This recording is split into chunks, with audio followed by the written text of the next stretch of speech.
কই, অর্থাৎ এটা যে বানায় এমন কারিগর পাবো কই, মিস্ত্রি পাবো কই? বলে ব্যবস্থা সব হয়ে যাবে। পরের দিন যখন রাস্তায় বের হয়েছেন, কয়েকজন ভদ্রলোক ঘুরতেছে আর বলতেছে কিস্তি বানাবে, কিস্তি। আগে গ্রামে ডিম বিক্রি হতো না, ডিম আছে ডিম বলতো না, কিস্তি বানাবে কিস্তি। নূহ আলাইহিস সালাম চিন্তা করলেন আমার তো কোনো মানুষ নাই, কিন্তু এগুলোকে কোনোদিন দেখি নাই। বললেন হ্যাঁ আমার তো কিস্তির দরকার। তাই নাকি? বলে হ্যাঁ। আপনাকে কিস্তি কে বানাইতে বলছে? বলে আমার আল্লাহ। সুবহানাল্লাহ কয় না? মুহূর্তের মধ্যে কাজ শুরু করলেন, কিস্তি বানাইলেন।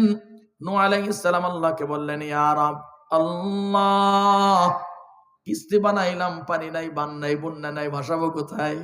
আল্লাহ তাআলা বললেন চিন্তা করবেন না, বানাইছেন আপনি, সব কিছুর ব্যবস্থা আমি করব। এতদিন পর্যন্ত আপনাকে অবজার্ভ করেছি, পরীক্ষা নিয়েছি, আপনি পরীক্ষায় ইমানের উপর অনর আছেন। আপনার স্ত্রী ভালোবাসে নাই, এই বলে ইসলামকে ছেড়ে দেন নাই। সন্তান ভালোবাসে নাই, এই জন্য ইসলামকে ছেড়ে দেন নাই, হাল ছেড়ে দেন নাই। আপনি আমার প্রতি বিশ্বাস রেখেছেন, পরীক্ষা নিয়েছি, এতদিন পর্যন্ত এই শয়তানগুলো আপনারে কষ্ট দিয়েছে। এবার আপনি কিস্তি বানাইছেন, এই কিস্তিটা যখন প্লাবন আসবে আপনার প্রিয় মানুষদেরকে সেখানে উঠাবেন।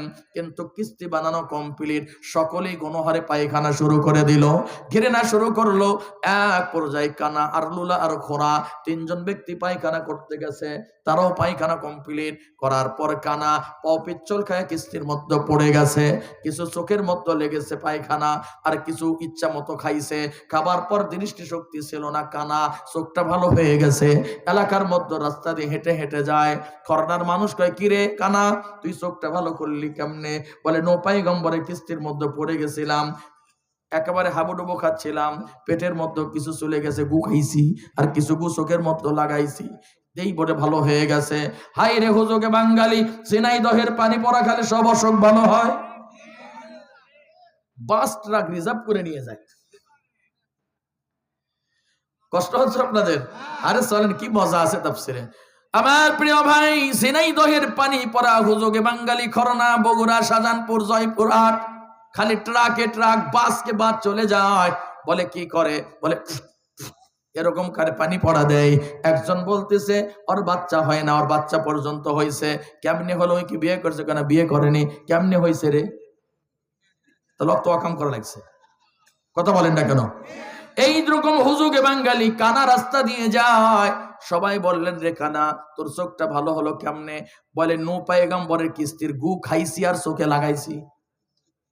যত মানুষ ছিল যারা পায়খানা করলো, এবার মেডিসিন ঔষধ মনে করিয়া বোতল নিয়ে, বালতি নিয়ে, গিলাস নিয়ে ইচ্ছা মতো খাওয়া শুরু করলো।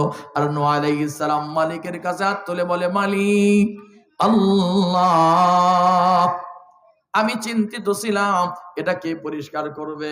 আল্লাহ তাআলা বললেন ওয়া মাকারু ওয়া মাকারাল্লাহ ওয়াল্লাহু খায়রুল মাকিরিন। আল্লাহ তাআলা বললেন চিন্তা করবেন না, যারা ভরাইতেছে মাখাইতেছে তাদের দ্বারা আমি আল্লাহ পরিষ্কার করে নেব। এটা কিন্তু আমার মূল তাফসীর নয়। প্রিয় ভাই, পরিষ্কার হয়ে গেল। মহাপ্লাবনের আগে আল্লাহ তাআলা বললেন আমার প্রিয় মানুষদেরকে আপনি উঠিয়ে নেন, তবে সাবধান আপনার স্ত্রী আর সন্তানকে নিতে পারবেন না। আপনার স্ত্রী আর সন্তান আসবে না।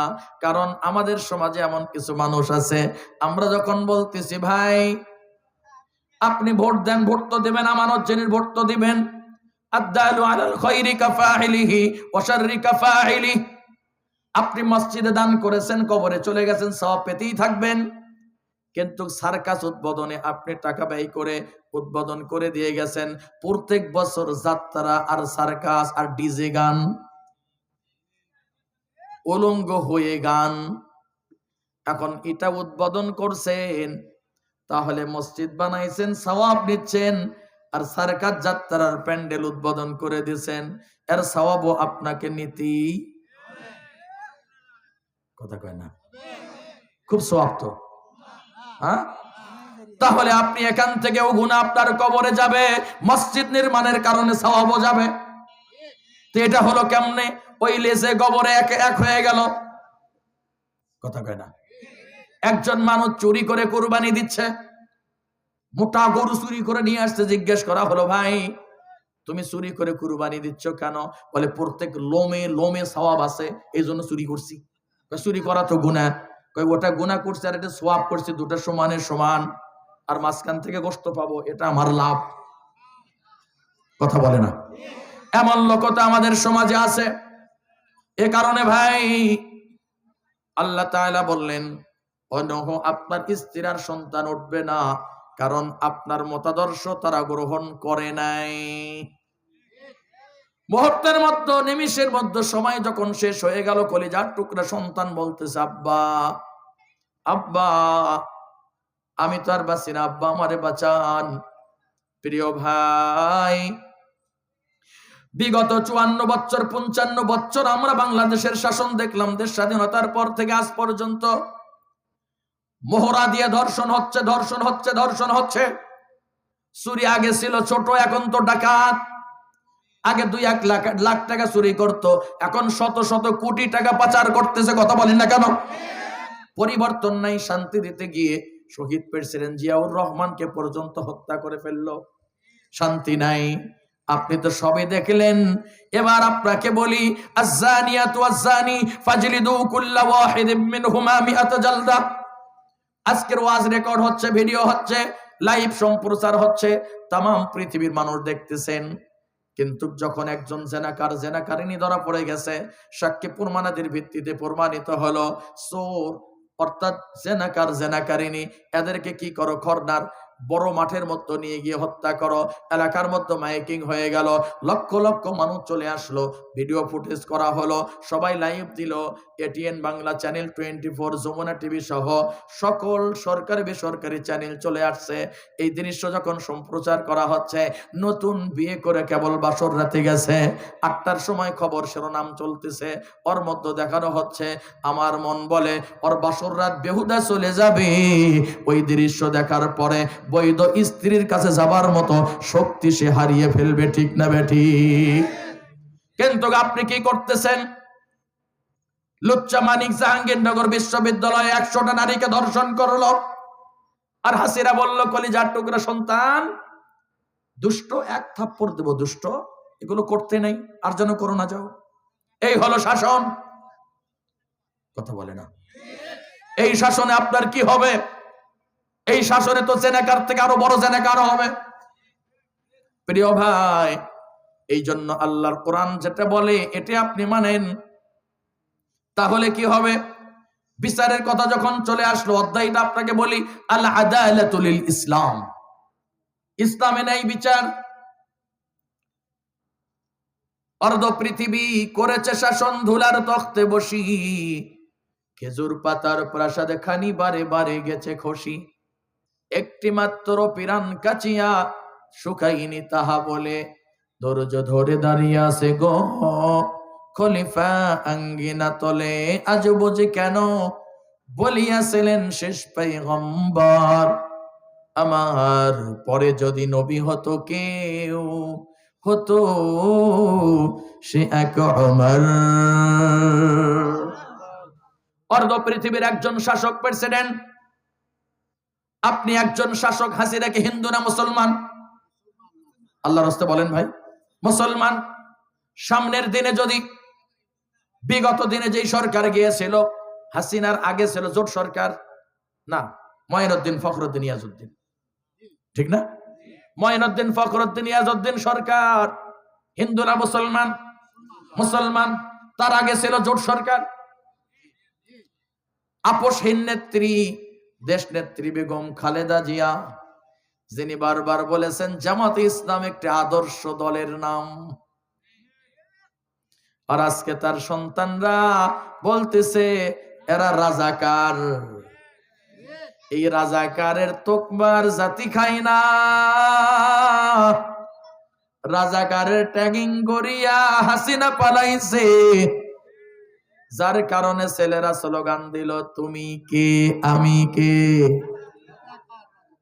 ভয় করেন কেন? আজকে কথা কন না কেন? তুমি কে আমি কে, কে বলেছে, কে বলেছে?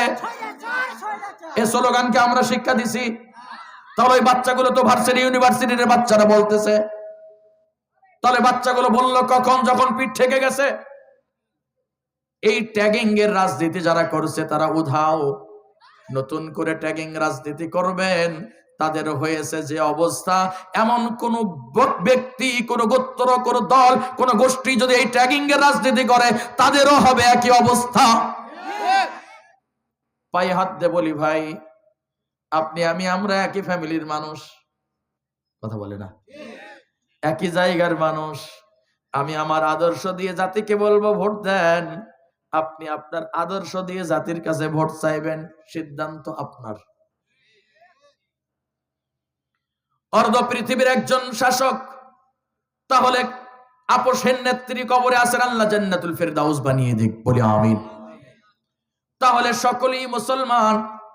কিন্তু ভাই কি দেখেছেন আপনি? এবার দেখবেন আমরা যেটা মনে করি এই ইতিহাস থেকে আমরা শিক্ষা গ্রহণ করি।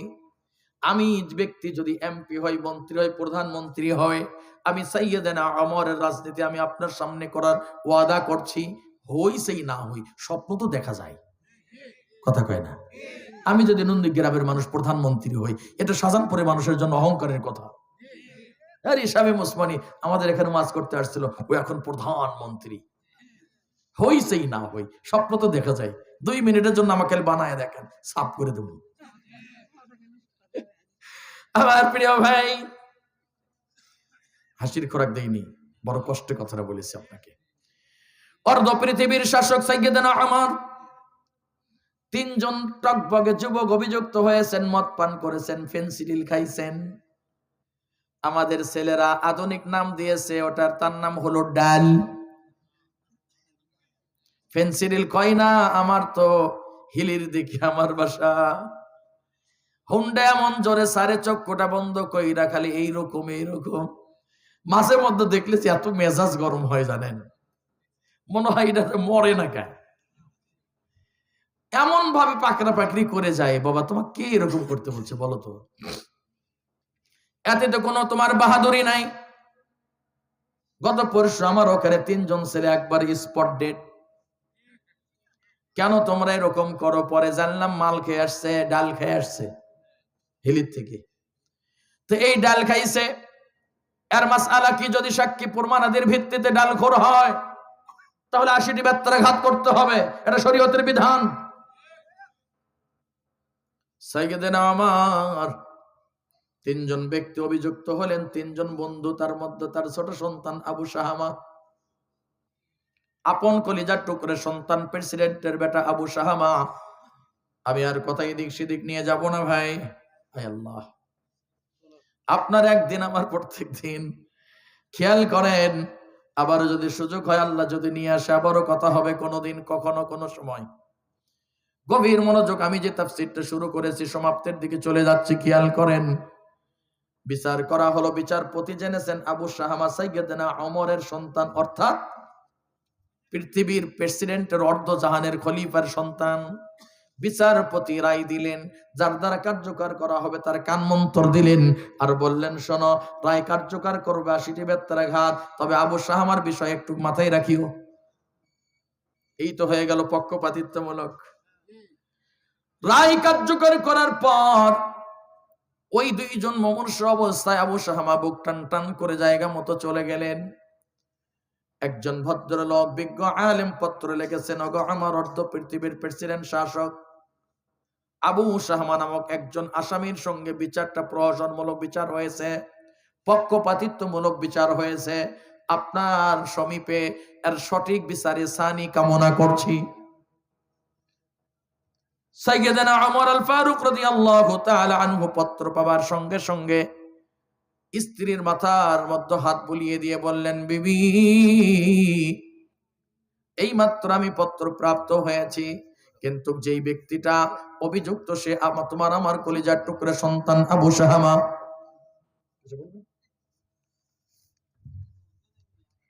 ঠিক আছে ইনশাআল্লাহ, ঠিক আছে, ঠিক আছে, আচ্ছা, মনে হচ্ছে তাই হবে ইনশাআল্লাহ। আমার প্রিয় ভাই, স্ত্রীকে বলতেছেন, তুমি তো পেটে ধারণ করেছ, 2-2.5 বছর বুকের দুধ পান করায়ছ। আমি বাবা, আমি কঠিন, কিন্তু তুমি মা হিসাবে তোমার ইজাজত চাচ্ছি। আমি সিদ্ধান্ত নিয়ে ফেলেছি, পৃথিবীর সবাই যদি আমার বিপক্ষে চলে যায় আর আমি আমার রবের পক্ষে থাকতে চাই। বিবি উত্তর দিলেন, স্বামী গো, এই যে আবু শাহামা, এই মুহূর্তে সে আসামি, আমার সন্তানের পরিচয় বড় পরিচয় নয়। আপনি শরিয়া ভিত্তিক বিচার করবেন, যাতে করে কাল কিয়ামতের দিন মালিকের কাছে আসামির কাঠগড়ায় দাঁড়াতে না হয়। আল্লাহু আকবার বলেন না কেন? প্রিয় ভাই, এই সিদ্ধান্ত নিলেন, চলে গেলেন বিচার করার জন্য। যাবার পর এলাকার মানুষ বলতেছেন, পক্ষ বিপক্ষ তো থাকেই, কথা বলে না, পক্ষ বিপক্ষ থাকেই। বিপক্ষ মানুষগুলো বলল, অমর আসছে, বিচার টিচার হবে না, বরং এটা ল্যাপ দেওয়া বিচার, মানুষ দেখানো কিছু একটা করে চলে যাবে। এবার যখন বিচারের রায় দিলেন, আবু শাহামা বললেন, বাবা আমার বিচার হয়েছে, রায় কার্যকর হয়েছে। বলে বিচারে সানি হবে, আবারও আগামীকাল দুপুর বেলা বা জোহর 80টি বেত্রাঘাত করা হবে। সকলের স্বপ্নে সকলেই আমন্ত্রিত ঘোষণা হয়ে গেল। ঢোল পিটাইয়া পিটাইয়া, আজ থেকে 20 বছর আগে আপনাদের করোনার মাহফিলের মাইকিং ছিল না, তখন যে পার্শ্বে বাজারে দেখা যেত ঢোল বাড়াইতো, ঢোল বাড়াইতো, টিন বাড়াইতো, টিন বাড়াইয়া সকল মানুষ বলতো, কি খবর বারে, কি হয়েছে, কথা কয় না। তখন বলতো, খরনাথ সভা মঙ্গলবারে দিন, বক্তা আসবে শামীম ওসমানী, তোমরা সবাই আসিও। এবার ঢোল পিটানো হলো, সমস্ত মানুষ একত্রিত হলেন। অমর তো বিচার করবে না, তারপরেও চলো আমরা যাই, দেখে আসি কি হয়। সকল মানুষ সমবেত হয়েছে। সাইয়েদনা ওমর আল্লাহ পাকের দরবারে হাত তুলে বলে, ইয়া আল্লাহ, আমাকে শক্তি সামর্থ্য দাও গো মালিক, শরীয়ত সম্মত ভাবে যেন আমি বিচারটা সম্পন্ন করতে পারি। এই বলে কাঁদতেছে। সকাল বেলা গাটুরি, এক বেতের গাটুরি কাদের মধ্যে করে নিয়ে উনি রায় করেননি কার দ্বারা কার্যকর করা হবে। উনি সিদ্ধান্ত নিয়েছেন, আমি নিজে হাতে শরীয়তের বিধান সন্তানের উপর অর্পণ করে দিব। চলে আসছেন বিশাল মাঠ, শত শত মানুষ চলে আসছে। আসার পর দুখানা হাত বেঁধে ফেলেছেন, পা বেঁধে ফেলেছেন। এবার ওয়াহিদ, ইতনিন, সালাসা, আরবা, খামসা, সিত্তা, সাবআ, তামানিয়া, তিসআ, আশারা, এই বলে আরাবিয়ান গণনা করতেছে। করতে করতে এমন মারতেছে, মারগুলো আস্তে আস্তে নয়। ছোট্টবেলা আমি দেখেছি, আমার দাদা 110 বছর বয়সে ইন্তেকাল করেছেন। আমার বাড়ির পাশে ভাবির সঙ্গে একটা ছেলের জেনা ব্যভিচারে ধরা পড়ছে। ওই সময় আমি দেখছি 10টা বায়াত একটি করে ডোরা মারতেছে, আমার নিজের দেখা। তখন ছোট্ট মানুষ আস্তে আস্তে মারতেছে, 1, 2, 9, 10। আরে আসামি তো খালি বুক টান টান। আমি অত বুঝি না, তখন ছোট মানুষ, মনে আছে। তা আমি চিন্তা করলাম, এখন মনে হয় এটা আবার কোন শরীয়ত ছিল, কথা কয় না। আসামিক যে মারলেন, এটা কোন শরীয়তের বিধান, আমার তো মনে হয়নি। এবার আপনি দেখেন শরীয়তের বিধান কাকে বলে। বাড়ি মারতেছে, বাড়ির সঙ্গে সঙ্গে পিঠের চামড়া পর্যন্ত ফুলে যাচ্ছে, ফিঙ্কি দিয়ে রক্ত বের হচ্ছে। আল্লাহু আকবার। কিন্তু একজন বাবা তার সন্তানকে মারতেছে, কিন্তু তার বুকে আঘাত পাচ্ছে। কিন্তু দুনিয়ার এই মোহাব্বতের চাইতে আল্লাহর মোহাব্বত তার অন্তরে বেশি। আমার প্রিয় ভাই, সাইয়েদনা ওমর মারতে মারতে সন্তান চিৎকার করতেছে আর বলতেছে, বাবা আমি সহ্য করতে পারি না গো আব্বা। বাবা তারপরেও চক্ষুটা মেলাই না, শুধু মারতেছে আর মারতেছে। 30 থেকে 40, 45, কোন হাদিসে পাওয়া যায় 45-50-এর মধ্যে বেত্রাঘাত যখন করছে, সন্তানের দেহটা নিস্তেজ হয়ে পড়ে আছে, নড়াচড়া করে না, কোনো উপলব্ধি নাই। মুহূর্তের মধ্যে মেডিকেল টিমকে তলব করা হলো। মেডিকেল টিম তলব করে বললেন, ও আমার এই ছেলেটা এইমাত্র মারা গেছে, দাফন কাফনের ব্যবস্থা করো। উপস্থিত সকলেই থেকে যাও। আর জানাজা কমপ্লিট করা হলো, কাফন দাফন কমপ্লিট করে কবরস্থ করা হলো। সকলকে লক্ষ্য করে বললেন, তোমাদের সাক্ষী রেখে এখনো শরীয়ত সম্মত ভাবে 30টি বেত্রাঘাত বাকি আছে, কেবল 50টা হয়েছে। এই 30টি বেত্রাঘাত তার কবরে প্রয়োগ করে পুরাপুরি শরীয়তের বিধান আমি কমপ্লিট করে দিলাম। আমার প্রিয় ভাই, যদি আজকে আমার নেতারা নিজের দলের মানুষদেরকে, এরা তো সন্তানদেরকে করছেন, নিজের সন্তানকে একজন শাসক প্রেসিডেন্ট বিচার করলেন, এই আমাদের দেশের প্রেসিডেন্ট গুলো যদি তাদের বিচার করত, তাহলে জয় খ্রিস্টানকে বিয়ে করতে সাহস পেত না। তার স্ত্রী হলো খ্রিস্টান, ওই হলো আদা মুসলিম, সন্তানটা কি হবে? পরিচয় দেন এখন আপনি। বাবা মুসলিম, মা অমুসলিম, নাম কি আসতে মুসলিম, কালেমা পড়ছে কিনা আমার জানা নাই। আমার প্রিয় ভাই, এই জন্য করে আপনাকে আমাকে এখান থেকে শিক্ষা নিতে হবে। চলেন আমরা একটু সামনে অগ্রসর হই। এবার কি করলেন কেনান? মনে কি আছে আপনাদের? কিস্তির মধ্যে বাঁচার জন্য বলতেছে, আব্বা আমাদের বাঁচান বাঁচান বাঁচান। আল্লাহ কুদরতওয়ালা এতদিন পর্যন্ত পরীক্ষা নিয়েছেন, একবার শুধু আল্লাহকে ডাক দিয়েছেন। নূহ আলাইহিস সালাম বললেন, আল্লাহ আমার সন্তান ক্রন্দন করতেছে, একটু দয়া করেন। আল্লাহ তাআলা বললেন, খবরদার, হুঁশিয়ার, দ্বিতীয়বার আপনি তার নাম উচ্চারণ করবেন না। যদি করেন, নবুয়তের দপ্তর থেকে আপনার নামও কেটে দেওয়া হবে। তাহলে আজকের দিনে আপনি আমি কি মনে করতেছি? যারা দীর্ঘদিন পর্যন্ত আপনাকে কষ্ট দিয়েছে, ইসলামকে নিয়ে সিনেমেনে খেলেছে, ইসলামের ধারক বাহক, যার সিনার মধ্যে 48 বছর কোরআনের দাওয়াত দিয়েছেন, আল্লামা দেলোয়ার হোসেন সাইদি, তাকে পর্যন্ত পুশ করে হত্যা করা হয়েছে।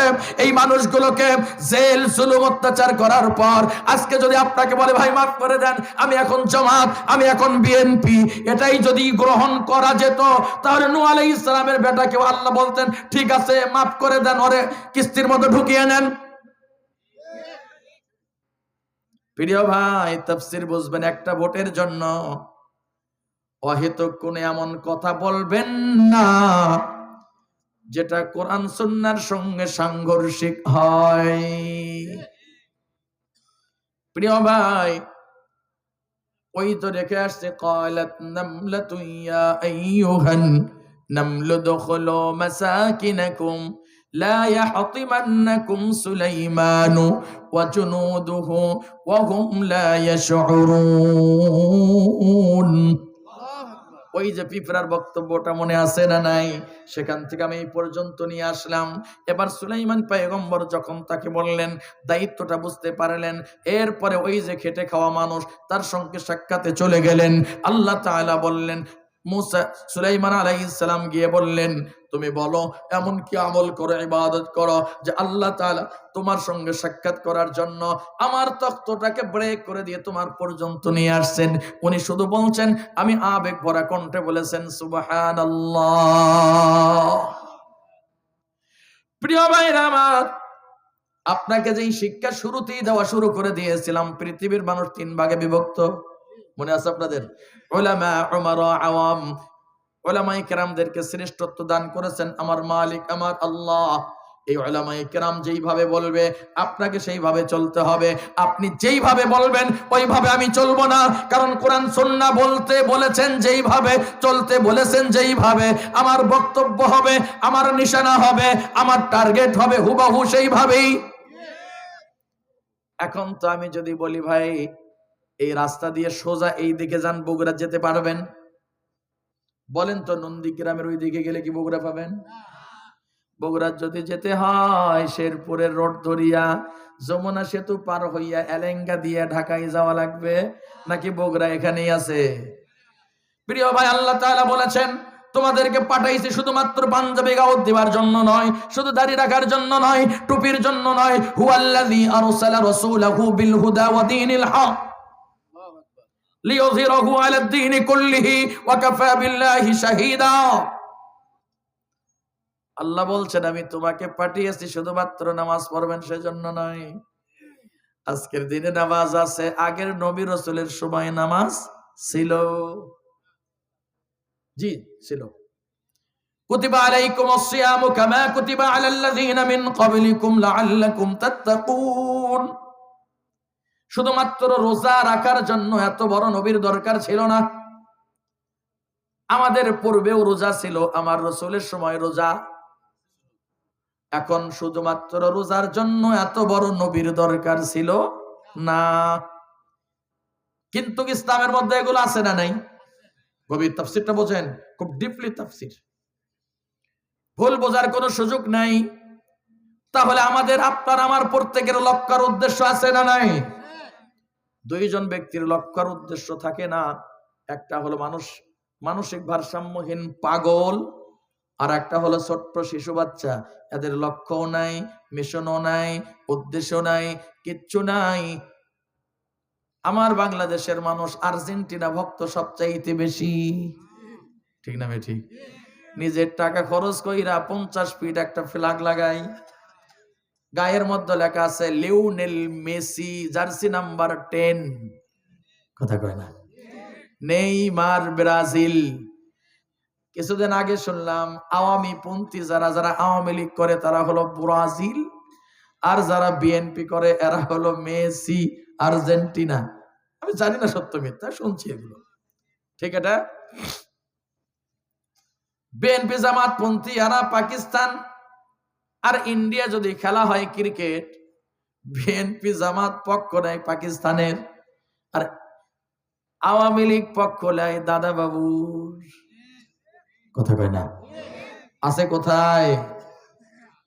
জি না, দাদার বাড়িতে গেছে এখন, এই জন্য ওদের পক্ষ নেয়। এটা একটা হাসির কথা বললাম। প্রিয় ভাই, এখন ভারত পাকিস্তান খেলতেছেন ক্রিকেট, তাদের লক্ষ্য আছে না নাই? কথা বলে না। ব্রাজিল আর্জেন্টিনা খেলা শুরু করে দিয়েছে, টান টান উত্তেজনা, দুই পক্ষ বসে গেছে খেলা দেখতেছে, কিন্তু 22 জন যুদ্ধ করতেছে, টার্গেট একটাই, গোল পোস্টে বল ঢুকাও। আমি কিন্তু খেলার তাফসির আপনার কাছে করি নাই, কিন্তু তাফসির বোঝার আগে খেলাটা বুঝলেই তাফসির সহজে বুঝে যাবেন। তাহলে 22 জন প্লেয়ার যুদ্ধ করছে, বল কয়টা? কত জোরে বলেন ভাই? একটা বল নিয়ে যুদ্ধ করছে কয়জন? 22 জন প্লেয়ার। এই বলটা দখলে নেবার জন্য কেউ বুকের মধ্যে লাথি মারে, কয় ফাউল, ফুট বাসি দিল, আটকায় দিল, লাল কার্ড। কিন্তু ওর লক্ষ্য হলো যেইভাবে হোক আমাকে টার্গেট পূরণ করতেই হবে। তাহলে আল্লাহ তো আপনাকে পাঠিয়েছেন লক্ষ্যের উদ্দেশ্য নিয়ে। হুয়াল্লাযী আরসালা রাসূলাহু বিল হুদা ওয়া দীনিল হক লিইয়ুযহিরাহু আলাদ দীনি কুল্লি ওয়া কাফা বিল্লাহি শাহীদা। এতদিন সব দেখা শেষ, আগামীর বাংলাদেশ কোরআনের বাংলাদেশ। আপনার লক্ষ্য তো থাকবেই, আর লক্ষ্য পূরণ করতে গেলে লাল কার্ড আছে না নাই? ফাউল আছে না নাই?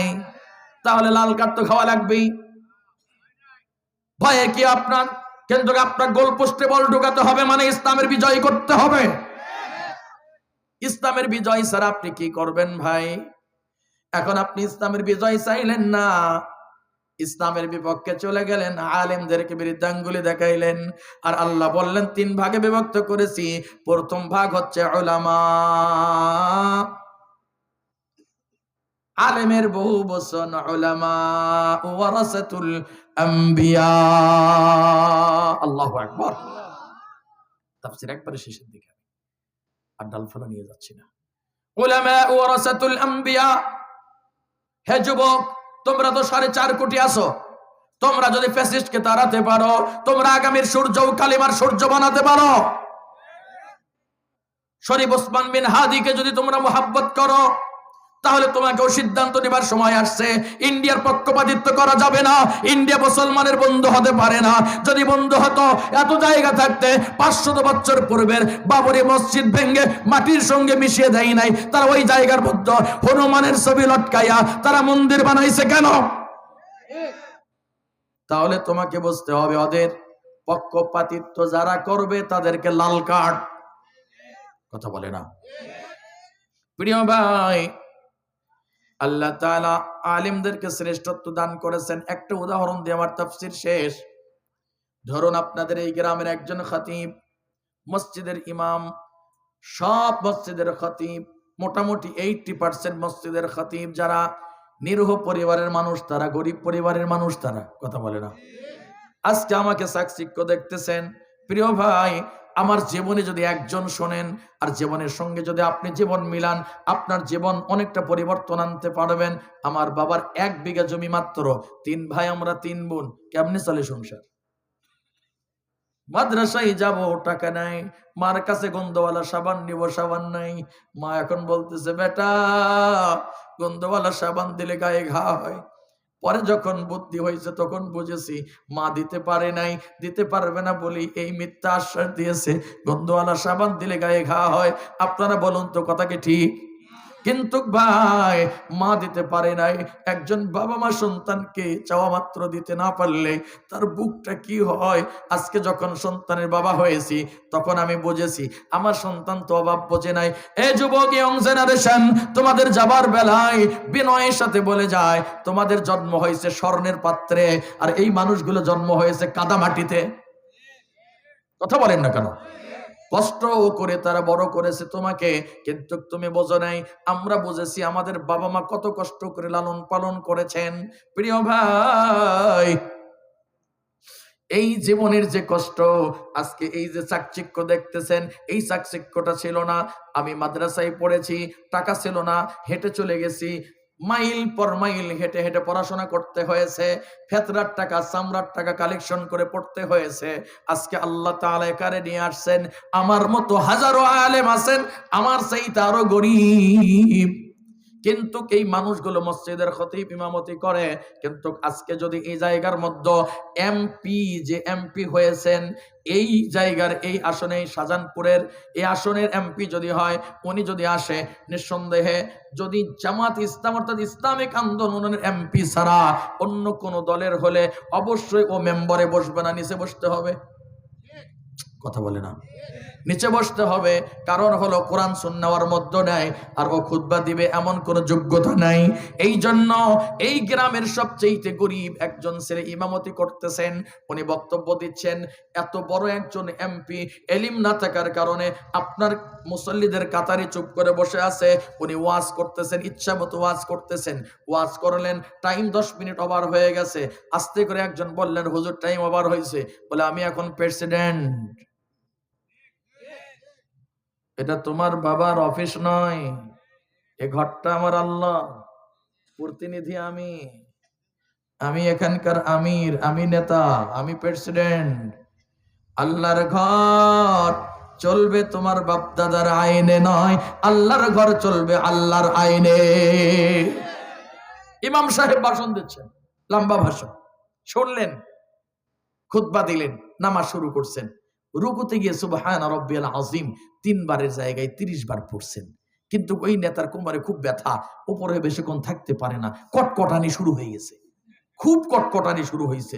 এবার বলেন তো, রাগ করে শালা ইমাম না টিমামের ইডারে কতক্ষণ আছে উনি। এবার আপনারা ওঠার আগেই, ইমাম সাহেব ওঠার আগে কোমর সোজা করে লোক করে দাঁড়ায় আছে। এবার যারা আলেম নন তারা ফতোয়া, যারা আলেম নয় তারা ফতোয়া দিবেন, ওর নামাজ আছে না গেছে? নামাজ ভঙ্গের 19টি কারণের মধ্যে এটি একটি, ইমামের আগে মুক্তাদি রুকু অথবা সেজদা করা। ইমাম সাহেব তাকবীর দেয়নি, তুমি কোমর সোজা করে আছো, তুমি কি মনে করো তোমার বাপের মগের মূল্য, তুমি যা চাইবে তাই হবে? ইমাম সাহেব ওঠেনি, আগে উঠে গেছে, তোমার নামাজ বাতিল, আবারও পড়ো। কথা কয় না? তাহলে একটা গরিব পরিবারের ছেলে কোরআনী ব্যক্তিত্ব হবার কারণে এই সম্মান আপনি দিতে পারেন নাই। এই সম্মানগুলো আসে আসমান থেকে। আমি আপনার কাছে বক্তব্য দিতে আসতে পারি নাই, আমাকে দাওয়াত দিয়েছেন মিরাজ। এই যে এখানে সিদ্ধান্ত আপনি নিয়েছেন, এই সিদ্ধান্ত আপনি নিতে পারেন নাই। আসমান থেকে আমার নাম লেখা হয়েছে, তারপরে এখানে রিজিক আল্লাহ আমাকে বরাদ্দ করে দিয়েছে। উলামায়ে কেরামকে আল্লাহ তাআলা শ্রেষ্ঠত্ব দিয়েছেন। কিয়ামত পর্যন্ত নবী রাসূল আসবে না, কিয়ামত পর্যন্ত আসবে না। ইসলাম শিখবেন কার কাছে? শিখতে হবে আলেমদের কাছে। একজন আলেম আপনার রাহবার পথ প্রদর্শক। এখন আলেম দেখলি যদি আপনার গা জ্বলে, তাহলে আপনার কপাল পুড়ে গেছে। বিবি আসিয়া মুসাকে দেখে বলছিলেন, এই ছেলেটাকে আমি বড় মোহাব্বত করি, ভালোবাসি। পক্ষান্তরে ফেরাউন বলে, ঘৃণা করি,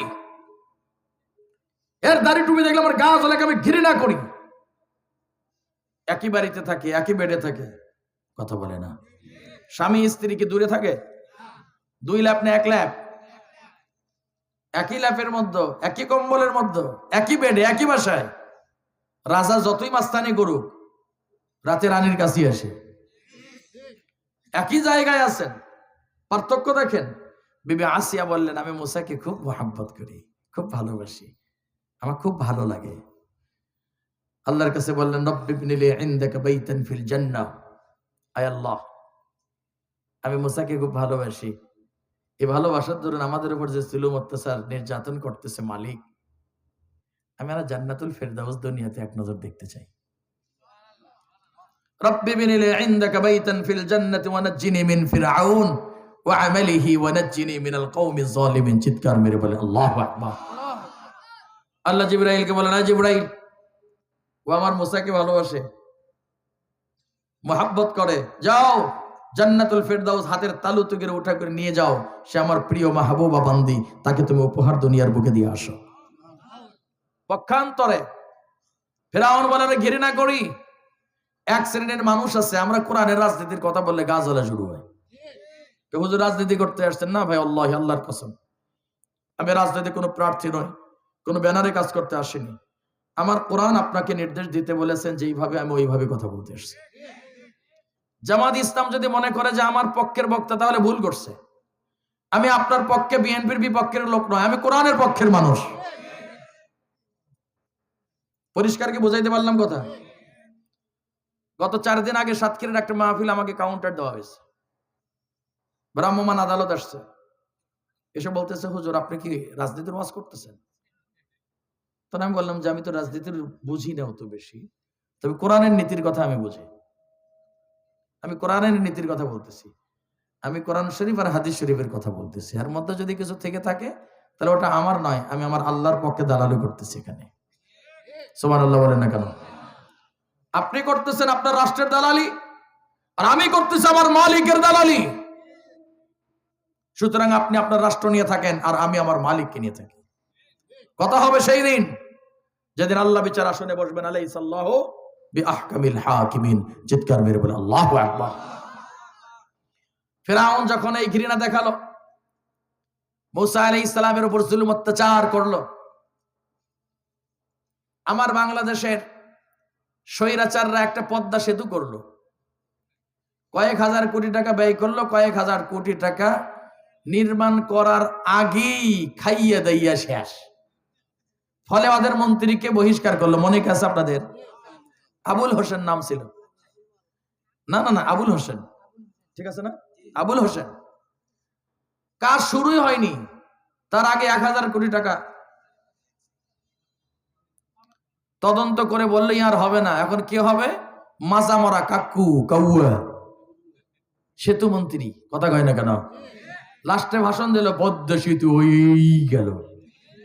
মনে আছে কি আপনাদের? খেলা হবে, এখন খেলবেন, মাঠে কোনো লোক নেই, আর তো কোমর ভেঙে গেছে, ও খেলবে কেমনে? প্রিয় দিনী ভাই, হাসির খোরাক নয়, খেয়াল করেন, বাস্তবতার সাথে মিলান। এক পদ্মা সেতু করে কি আগরম বাগরম। আর মূসা আলাইহিস সালাম আল্লাহর প্রিয় মনোনীত, যার আদর্শ নিয়ে আমরা কথা বলি, কথা বলেন না কেন? জেনার আদর্শ নিয়ে আমরা কথা বলছি, মুসলিম জাতির পিতা ইব্রাহিম আলাইহিস সালামের আদর্শ নিয়ে আমরা কথা বলছি। আমার আপনার বিশ্ব নেতা জনাবে মুহাম্মদুর রাসূলুল্লাহ সাল্লাল্লাহু আলাইহি ওয়াসাল্লামের জীবন আদর্শ নিয়ে আমি নসিহত করছি আপনার কাছে। এটা আমার গর্ব, আমার অহংকার। মূসা আলাইহিস সালাম জুলুম অত্যাচার সহ্য করতে পারলেন না। আল্লাহকে বললেন, আল্লাহ আপনার মদদ চাই, সাহায্য চাই। ভাই কষ্ট হচ্ছে আপনাদের? আপনাদের কাছে একটুখানি কালেকশন চাই। জি, 10 মিনিট চলার পরে আমি আলোচনাটা শেষ করব পর্যন্ত। খেয়াল করেন, মূসা আলাইহিস সালাম শেষ পর্যন্ত মালিককে বলেছেন, মালিক আর কত পরীক্ষা নেবেন আপনি? আমার তো পিঠ ঠেকে গেছে, আমি তো আর পারি না, আপনি আমাকে একটু রহম করেন। আল্লাহ বলেন, কাল সকালবেলা আপনার জেলের গেট সব খোলা হয়ে যাবে, আপনি বের হয়ে চলে যান। কেমনি সম্ভব? ইউনিয়ন পরিষদ থেকে সুপ্রিম কোর্ট পর্যন্ত তার মতো করে সাজাইছে। এই যুবক, তোমরা ভালো করে শোনো, তাফসীরটা বোঝো। ইউনিয়ন পরিষদ থেকে সুপ্রিম কোর্ট পর্যন্ত ফেরাউন তার মতো সাজাইছে। তার টার্গেট হলো 38, আর আমাদের ইউনিয়ন পরিষদ থেকে সুপ্রিম কোর্ট পর্যন্ত আওয়ামী লীগের রক্ত মাংস দেখে দেখে সাজাইছে, তাদের টার্গেট ছিল 41। তাহলে ফেরাউনের চাইতে 3 বছর অ্যাডভান্স।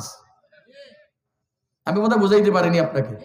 বুঝলে বুঝতে পাতা, না বুঝলে এ ডায়লগ কার? এখন মূসা আলাইহিস সালাম সকালবেলা দেখলেন গেট খোলা, বের হয়ে চলে গেলেন, যাচ্ছেন। সমুদ্রের কিনারে যখন চলে গেছে, যাবার পর আল্লাহ তাআলা বললেন, ইয়া মূসা আনিদরিব বিআসাকাল বাহর, হে মূসা আপনার হাতে যে লাঠি, লাঠি নিক্ষেপ করেন, কি হবে? আল্লাহ বললেন খেলা হবে। বাস লাঠি নিক্ষেপ করেছে। বনি ইসরাইলের 12টি গোত্রের জন্য শুকনো সুন্দর 12টি ব্রিজ সুন্দর করে আল্লাহ পাক নির্মাণ করে দিয়েছে। জোরে করে আল্লাহু আকবার। মুসা আলাইহিস সালাম মুস্কি মুস্কি হাসলেন, পার হয়ে চলে গেলেন। ফেরাউন আসছেন মুসাকে ধরার জন্য, দেখলি যে গা জ্বলে, চলে আসছেন। আসার পর তার উপদেষ্টা ছিল হামান। হামান এখন বলতেছে ফেরাউন, হামান এত সুন্দর ব্রিজ কে বানালো? তো বললো, আমরা পার্লামেন্টে আইন পাস করছি, আপনি বড় খোদা, আনা রব্বুকুমুল আ'লা, আপনি বড় খোদা, আপনি নিজেই প্রস্তাব করেছিলেন, আমরা বিরোধী কেউ ছিল না, ফলে আমরা সবাই হার পক্ষে ভোট দিয়েছি, আপনি হাঁ জয়যুক্ত হয়েছেন। এখন আমাদের মধ্যে আপনি হলেন বড় খোদা, আর বড় খোদা হয়ে যদি আমারে বলেন রাস্তা কে বানালো, তাহলে তো আপনার পাওয়ার নেই, পাওয়ার থাকে। সুতরাং যদি কেউ বলে কে বানালো, আপনি লাভ দিয়ে ওটা বলবেন যে আমি বানাইছি। হ্যাঁ, যেমন কথা তেমন কাজ। কথা শেষ হতে না হতি পেছন থেকে একজন বলছে, লিডার এত সুন্দর রাস্তা কে বানালো? বলে আমি বানাইছি। তা আপনি যখন বানাইছেন দেরি কিসের? ফিতাটা কাটেন, উদ্বোধনটা করে ফেলেন। এখন হামানের পাশাত গুতে পারে, কয় ওই বানাবো তো, যাবো তো, যদি এই সেতুটা ভেঙ্গে পানি যদি ঠাইসা ধরে তাহলে আমার কে বাঁচাবে রে? তখন বলতেছে, আমরা আছি অতক্ষণ, সুবিধা আছে যতক্ষণ। কথা কয় না? নেতার সঙ্গে সামসারা থাকে কতক্ষণ? সুবিধা পাই যতক্ষণ। আজকে সুবিধা বন্ধ করে দেন, কাল থেকে একজন নেতাকে খুঁজে পাওয়া যাবে না। আর ইসলামিক আন্দোলনের মানুষগুলো তারা কিছু চাই না, তারা চায় পরকালে একই জান্নাতে থাকার জন্য। এজন্য ঘর থেকে বের হবার সময় স্ত্রীকে বলে, আমি বলে আসছে বেবি, আমি ঘরে আরো ফিরে নাও আসতে পারি, দেখা হবে কাল কিয়ামতের দিন, আল্লাহ যখন বিচার করবেন সেই জায়গায় দেখা হবে, অথবা দেখা হবে আল্লাহর জান্নাতে। প্রিয় ভাই, আল্লাহ তাআলা দেখাচ্ছেন ঘৃণার ফলটা কি হয়। ফেরাউন শেষ পর্যন্ত মানুষের চাপে পড়ে ভেতর প্রবেশ করলেন। মুসা আলাইহিস সালামকে আল্লাহ বললেন, এই মুসা এবার লাঠি মারেন। নিক্ষেপ করলেন, ইয়া মুসা, আল্লাহ কোরআনে কোট করে দিয়েছেন, আনিদরিব বিআসা কাল বাহর, পানির মধ্যে নিক্ষেপ করেন। মুসা আলাইহিস সালাম নিক্ষেপ করলেন, সাগর মাতাল হয়ে গেল, ব্রিজ সব ভেঙ্গে চুরে সমস্ত পানি একেবারে পলট, মুহূর্তের মধ্যে সব শেষ। কিন্তু বড় খোদার দাবিদার ও আর মরে না, পানি খায়ের মাথা উঁচু করে, পানি খায়ের মাথা উঁচু করে, আস্তে করে হাত আলোক করে বলতেছে, আব্বা মুসা, ও আব্বা, খেলার নাম বাবাজি, বগুড়াতে এই কথা আছে নাকি? আব্বা একটু বাঁচাও বাঁচাও। মুসা আলাইহিস সালাম বললেন যে, আল্লাহ এমন খেলা যে আপনি দেখাবেন আমি তো টেরই পাইনি। শেষ পর্যন্ত মুসা বলতেছে, ও তুই যে কষ্ট দিছিস তোর কোনো মাপ নাই। এবার ফেরাউন বলতেছে, ও মুসা, তুমি মাপ না করলে কি হবে? তোমার আল্লাহ অতি দয়ালু, এ কথা আমি বিশ্বাস করি, প্রয়োজনে আমি ঈমান আনবো। আমানতু আন্নাহু লা ইলাহা ইল্লাল্লাযী আমানাত বিহি বানু ইসরাঈল। ও মুসা, আমি আল্লাহর প্রতি ঈমান আনিলাম।